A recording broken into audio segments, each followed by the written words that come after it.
So sweet.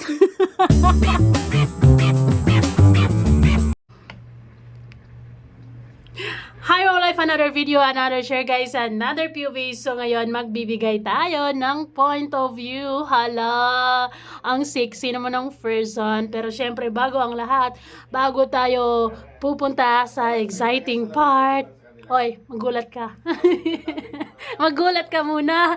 Anyways, don't forget to support and subscribe Kuya Val Santos Matubang, Ate Edna Vlogs, Kalinga Prab, Ruel Malalag, Kalinga Prowell, Rachel Morales Vlog, at sa lahat ng team Kalingap. Andyan yung K-Boys, andyan yung Kalingap charity vlogger, at kaming mga Kalingap reactors. Yes, guys, salamat sa support at pagmamahal nyo sa aming lahat. At syempre, maraming salamat sa hindi pag-skip ng ads. Malaking bagay talaga yan. So, ayun na, ito na. Mas lalo akong humanga kay Rachel dahil sa makikita at mararamdaman mo sa kanya ngayon na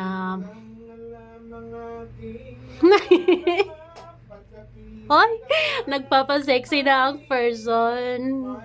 Actually, ako lang ba ang nag-iisip na baka pag magaganyan si Rachel, yung mga bashers, hala, ano na naman yung suot ni Rachel, di ba? Hoy, bago kayo magsalita dyan na ganyan, nag-swimming po sila. Oo. Nagsiswimming po ang mga person at yung suot na yan ay akma lang sa lugar kung saan sila, and that's what it is. Nakakahiya naman siguro kapag mag-swimming ka tapos nag-jacket ka, and yes, walang problema kasi bagay na bagay naman sa kanya. O sige, diba?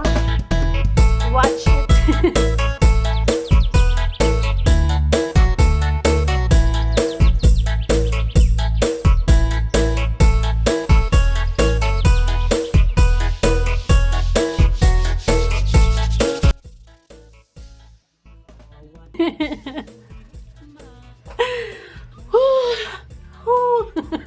Diba? Napakasimpleng dating, pero ang napakasimple ng napakasimple lang niya, yung hindi niya masyadong ginaganon ganyan, pero ang lakas lang talaga ng dating. Maganda talaga si Rachel, no question, no doubts na talaga dyan. At sino nagsabi na mataba si Rachel?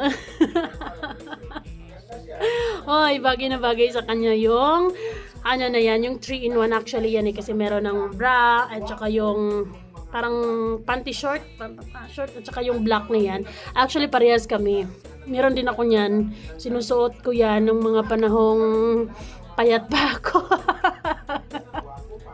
But anyways, mas lalo kong na-appreciate at napabilib kay Rachel kasi yes, alam namin na aware naman tayo na maraming bashers si Rachel. Pati pananamit niya ay pinapakialaman na. Pero si Rachel is able to wear kung anong gusto niya, kung komportable naman siya sa suot niya. So, what's the problem? Diba? What's the problem? Isa pa, sino siya? Ang sarap.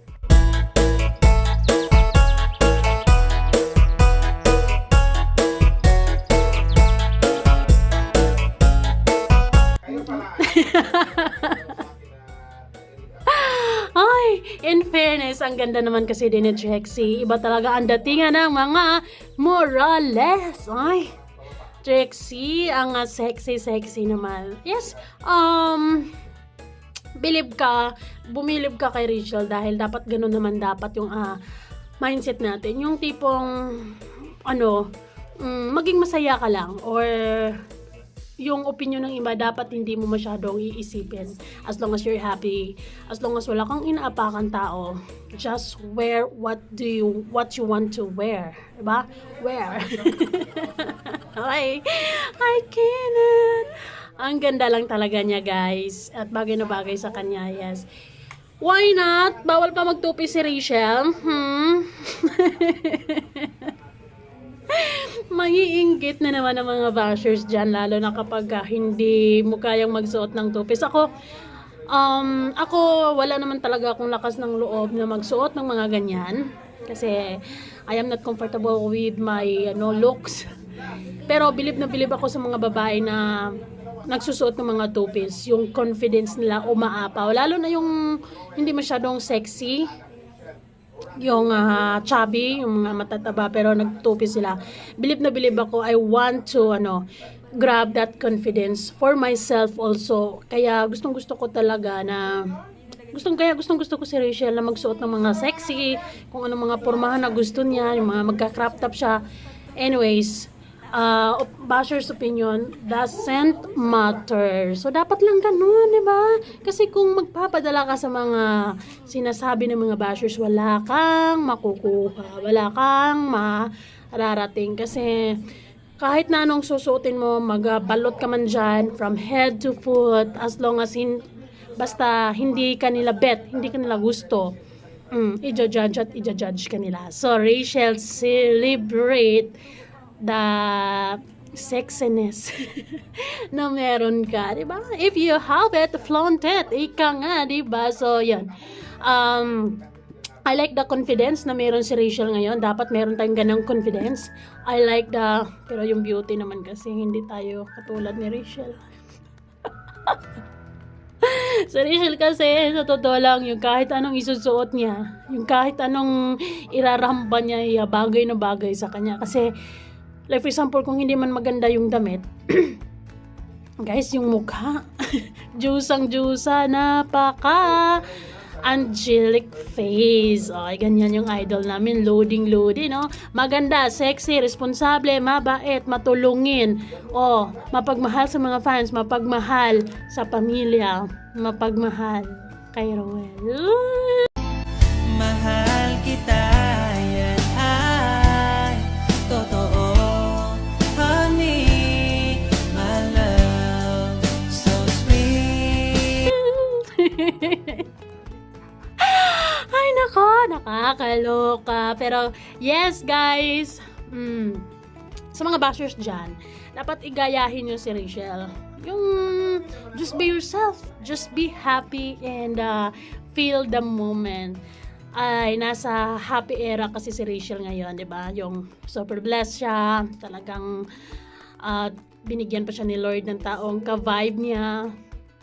Nagmamahalan pati. Hi, sana all. That's why masayang-masaya ako para kay Rachel and sa mga solid fans dyan, sa mga solid blue hearts dyan. Maraming salamat sa support at pagmamahal, sa hindi nagsasawang sumuporta sa dalawang ito. Naku, let's just kapit lang. But anyways, they deserve our support because talagang mga responsable at matulungin silang tao. So more blessings to come para kay Rachel. And yes, just enjoy life kasi nakaka-boring din kapag laging puro pag-aaral. And Rachel just lucky enough kasi pwede siyang maging busy and nakakapag-hangout din siya with the friends, di ba? So, yun naman talaga dapat na balancing is the key. So, Rachel, just be sexy, just be you, just be happy, and we are happy too. Don't mind bashers, okay? Kasi maganda ka, sexy ka, magaling magdala ng damit. Maganda, malinis, ganun, di ba? Kasi yan, bonus yan bilang isang tao kapag magaling ka magdala ng damit, kahit napawisin ka pero fresh na fresh pa rin yung dating. Siguro kasi ang key dyan, maganda talaga si Rachel. Inborn. Yan yung wala ako. Goodness. But anyways, I support Rachel all the way. So yan, maraming salamat guys. Babos.